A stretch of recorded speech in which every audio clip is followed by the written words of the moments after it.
தக்காளி தொக்கு செஞ்சு அதில் பெரட்டின சாதத்தில் ஒரு வறுத்த முட்டையை வச்சு டிஃபன் பாக்ஸில் வச்சு ஸ்கூலுக்கு எடுத்துகிட்டு போகிறதே ஒரு அலாதி தான். நான் ஸ்கூல் படிக்கும் போது வாரத்தில் ஒரு முறையாவது அம்மா தக்காளி சாதம் கொடுத்துருவாங்க. ஆனால் 2 முட்டை வைப்பாங்க. ஸோ லஞ்ச் டைமில் டிஃபன் பாக்ஸ் ஓப்பன் பண்ணதும் எல்லாரும் இந்த மாதிரி கை நீட்டுவோம். எல்லாரும் அவங்கவுங்க மூடியில் அவங்கவுங்க கொண்டு வந்த சாதத்தை வச்சு ஷேர் பண்ணிப்போம். ஸோ இதை செய்யறதுக்கு சட்டியில் ஒரு குழிக்கரண்டி எண்ணெய், கடுகு, சீரகம், உளுந்து, கடலைப்பருப்பு, காஞ்ச மிளகாய், கருவேப்பிலையை வதக்கிக்கோங்க. அடுத்து தூளா கட் பண்ண 2 பெரிய வெங்காயம், 15 பல் பூண்டு, ஒரே ஒரு பச்சை மிளகாய் மட்டும் சேர்த்து நல்லா கலர் மாறுற அளவுக்கு வதக்கிக்கோங்க. இப்ப இதுல 2 பெரிய தக்காளியை மிக்ஸி ஜார்ல அரைச்சு உள்ள சேர்த்துக்கோங்க. தக்காளியில பச்சை வாசனை இருக்கும். பச்சை வாசனை போற அளவுக்கு ஒரு 5-6 நிமிஷம் வதக்கிட்டு 1 டேபிள் ஸ்பூன் உப்பு, 1 டேபிள் ஸ்பூன் குழம்பு மிளகாய் தூள் இல்ல சாம்பார் தூள், இது கூட 1 டேபிள் ஸ்பூன் காஷ்மீரி மிளகாய் தூள் சேர்த்து நல்லா வதக்கிக்கோங்க.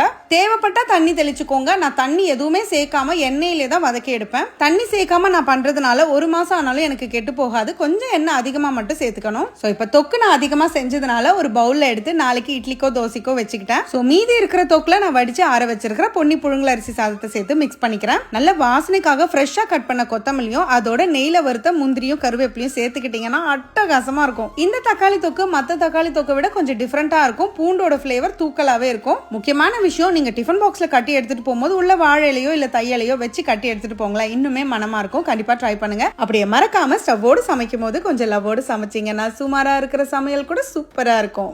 எப்படி